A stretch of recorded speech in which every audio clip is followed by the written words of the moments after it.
Fantastic. How are you today? I'm good. Thank you so much for coming on. Oh my God, anytime. This is going to be fun. Yes. I'm so excited. So if you're okay, we could just jump right in because I have several questions and I want to make sure I get Let's rock and roll. Yes. So first of all, I want to start with your story because I've heard it a million times, but I think the audience would love to hear it. What's the passion behind you going into medicine and the whole nutritionfacts.org and telling the world what the science says about our nutrition? Yeah, it all really goes back to my grandmother. I was just a kid when my grandma was sent home in a wheelchair, basically to die with end-stage heart disease. I'm sure they had so many, open heart surgeries, basically run out of plumbing at some point, confined to a wheelchair, crushing chest pain. Her life was over at age 65. But then she heard about this guy, Nathan Pritikin, one of our early lifestyle medicine pioneers. And what happened next is actually detailed in Pritikin's biography. It talks about, Frances Greger, my grandmother, right? They wheeled her in. And she walked out within a few weeks. She was walking 10 miles a day. And though she was given a medical death sentence at age 65, thanks to a healthy diet, was able to enjoy another 31 years till age 96 to continue to enjoy her 6 grandkids, including me. That's why I went into medicine. That's why I wrote the book, How Not to Die. That's why 100% of the proceeds I receive from all my books are donated to charity. I just want to do for everyone's family what Pritikin did for my family. Okay, awesome. So before I dive into your new book, How Not to Diet, and of course, the Surviving the Pandemic, How to Survive a Pandemic, I have to talk a little bit about How Not to Die, because I think that was a book that was a foundation for me and for a lot of other people. We're talking about the top killers in America. You're talking about heart disease. Can you talk a little bit about the top 3 killers, or even just the top killers that are killing millions and millions of Americans every single day? And you said something so powerful, it need not be because of what we're putting in our mouth. So could you kind of just talk a little bit about some of those top ones that we're under this myth that we just gotta, it's just happening mystically and we don't know what's happening. Right, millions every year. Thankfully, not millions every day, or at least fingers crossed so far. Yes. Mm-hmm. So, you can take the number one killer. Number one killer, both men and women in the United States, is heart disease. And there's only one diet that's ever been shown to not just prevent, arrest, but reverse heart disease, like what happened with my grandmother. And that's a diet centered around whole plant food, right? Opening up arteries without drugs, without surgery, just a healthy plant-based diet and lifestyle. And if that's all a plant-based diet could do, reverse the number one killer of men and women. Shouldn't that kind of be the default diet to proven otherwise?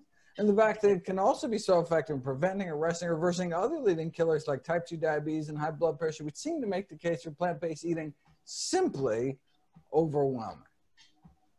Yeah, that's so true, because you say that if that should be the default diet. So let's shift a little bit to your wonderful book that you came out with this year, How Not to Diet. A lot of times, every week, every month, there's a new diet that comes out. Your girlfriend at work says, hey, try this drinking cabbage soup for 6 weeks. I'm going to lose weight. And it's like, it's constant. So you're always like on this treadmill finding this new diet. But you say something so powerful that we really shouldn't be getting advice from our coworker or, some review on Amazon about the most important thing, which is our nutrition, what we're going to feed our family. So can you tell us, in all the research that you did in this book, and I know this was a big milestone that you took on, what's the deal with dieting? What's the deal? Is there an answer to maintain our weight, to lose weight, and not just like you said, to fit into a smaller casket, but to live a long and healthy life? What's the secret? Yeah, with so much nutritional noise and nonsense out there, I just wanted there to finally be an evidence-based diet book. And to that end, I cite literally thousands of studies digging up every possible tip, trick, tweak, technique proven to accelerate the loss of body fat, to give people every possible advantage and basically build the optimal weight loss solution from the ground up. You know, diets, as you mentioned, really, I mean, diets don't work by definition, right? Because a diet, going on a diet implies at some point you're going to go off a diet, right? Permanent weight loss requires permanent dietary change. Healthier habits just have to become a way of life. And if it's going to be lifelong, you want it to lead to a long life. And thankfully, the single best diet proven for weight loss just so happened to be the safest, cheapest way to eat for the longest, healthiest life. And that, again, is a diet, you know, that centers around real food that grows out of the ground, whole plant foods, from, you know, kind of fields, not factories. These are really the healthiest foods, not only for preventing these leading killer diseases, but also for weight loss. And indeed, the most effective weight loss intervention ever published in the peer-reviewed medical literature that didn't require, you know, calorie restriction or enforce exercise was a whole food plant-based diet. Yeah. Can you talk a little bit about the fact that you make a statement in the book that a calorie isn't a calorie? And I think we're under this myth that as long as we can make sure our calories fit into this specific number or guideline, we've hit some type of jackpot. But you talk about in the book that a calorie isn't a calorie. Can you talk about that a bit? Yeah, it's really fascinating. You know, in medical school, you know, we're taught, you know, a calorie from one source is just as fattening as a calorie from any other source. But it turns out a calorie is not just a calorie. 100 calories of chickpeas has a different impact than 100 calories of chicken or chiclets, you know, based on different factors like absorption, appetite, the effect on our microbiomes.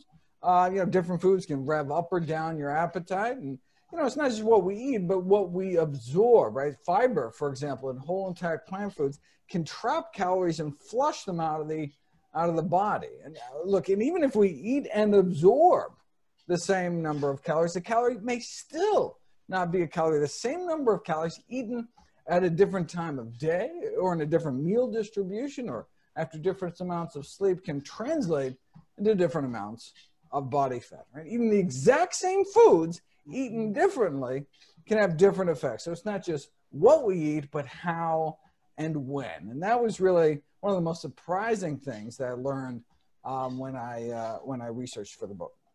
Yeah, because I've always heard the concept, you know, eat breakfast like a king, lunch like a prince, and, you know, your dinner like a pauper. And I grew up hearing that phrase. But again, when you said it was grounded in research, I was like, wow, this is amazing. Because just by eating your dinner for breakfast, so to speak, can shift the deal here. It is really remarkable. So that's one of the reasons I encourage people not to eat after 7 p.m.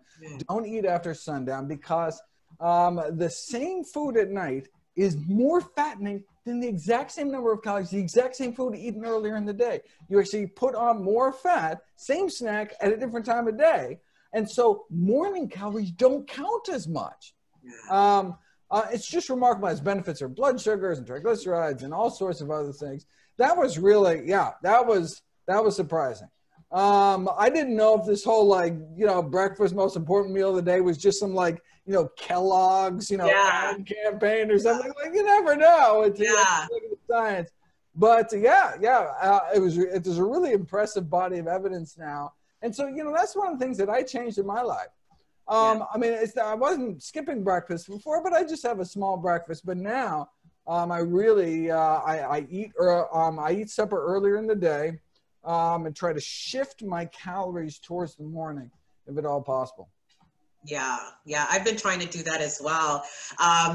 And so there's a little bit of intermittent fasting that kind of goes along with that. So are you suggesting that people do, or does the science show that people would eat between what, like 9 and 7, 10 and 7, like that 12, what's the window? Oh, I love the way you phrase that question, right? It's not what do I think. It's what the science says. What does the science say? Who cares what I think or what anybody thinks? What does the science say? When it comes to something as life and death important as to what you teach yourself and your family, that's the only place we really need to go. We need some objective information.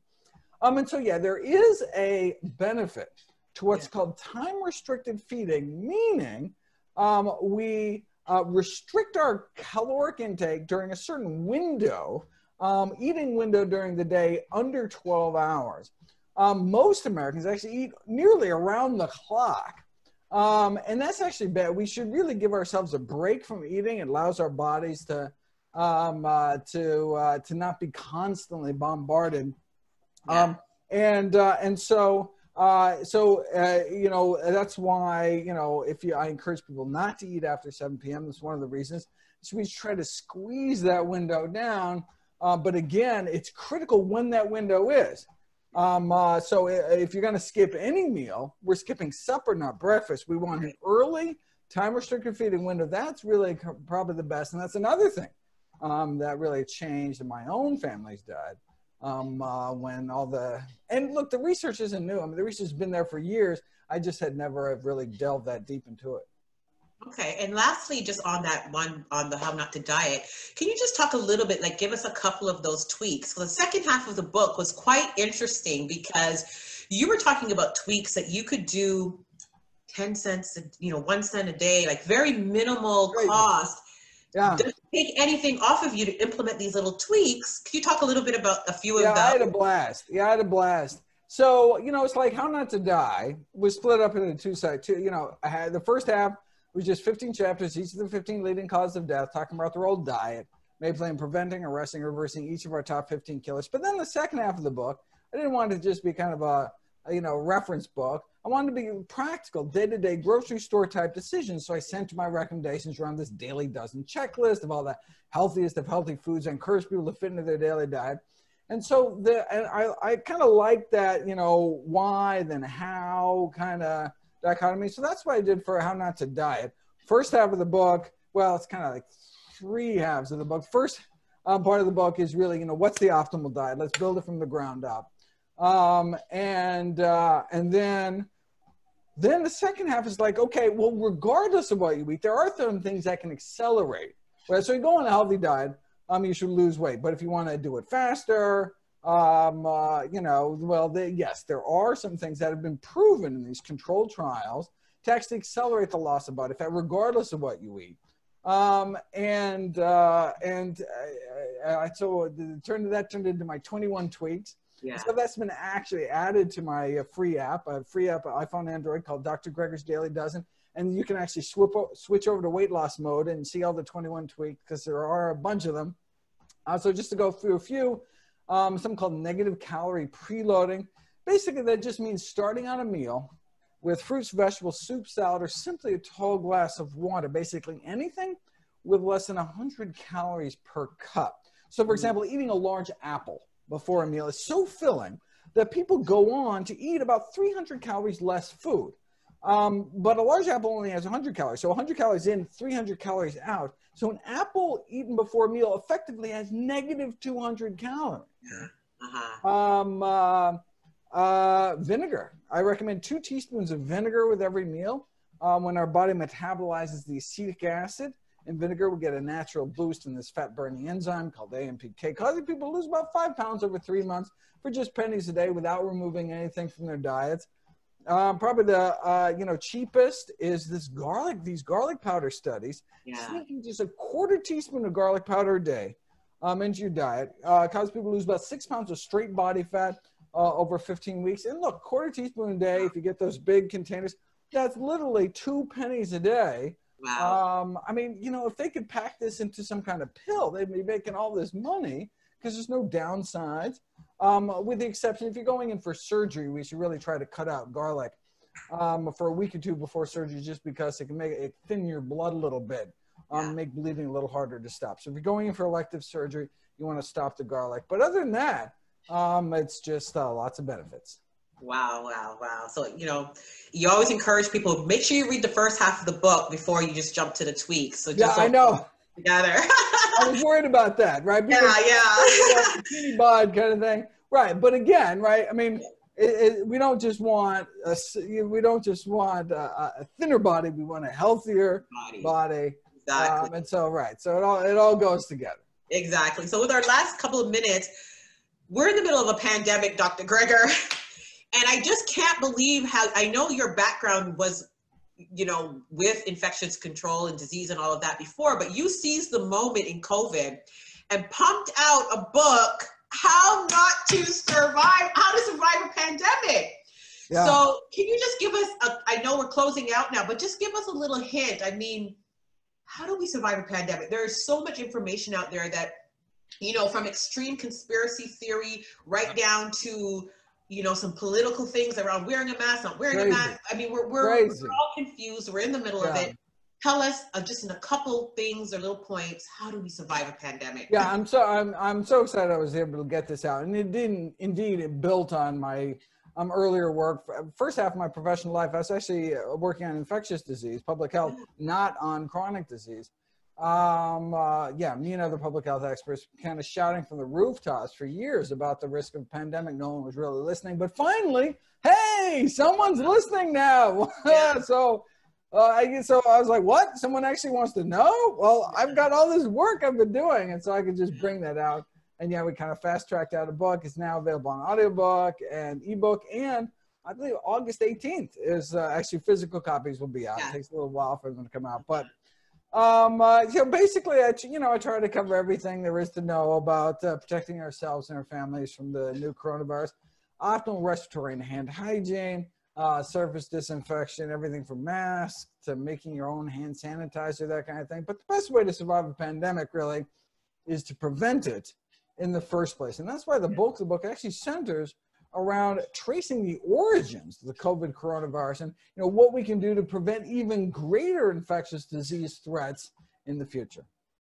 Yeah, and it's so amazing how all your life's work, they all kind of point to the same message, with eating healthy, saving the planet, avoiding a pandemic, losing weight, and reversing chronic disease and maintaining a healthy life. Thank you so much for the work that you are doing, Dr. Greger. It is such a blessing. Nutritionfacts.org.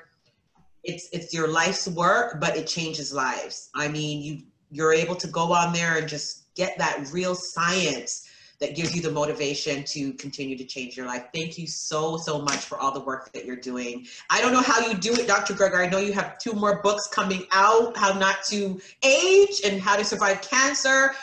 Wow. Blessings and another book on, then third will be on mental health. Mental health. Wow. Wow. Thank you for all the work that you do. You are definitely keep up the good work yourself. So happy to be on. Yes, you're definitely called for such a time as this. And I look forward to seeing your work, the rest of your work. Looking forward to our next interview after the next book. Yes, yes. I look forward to that.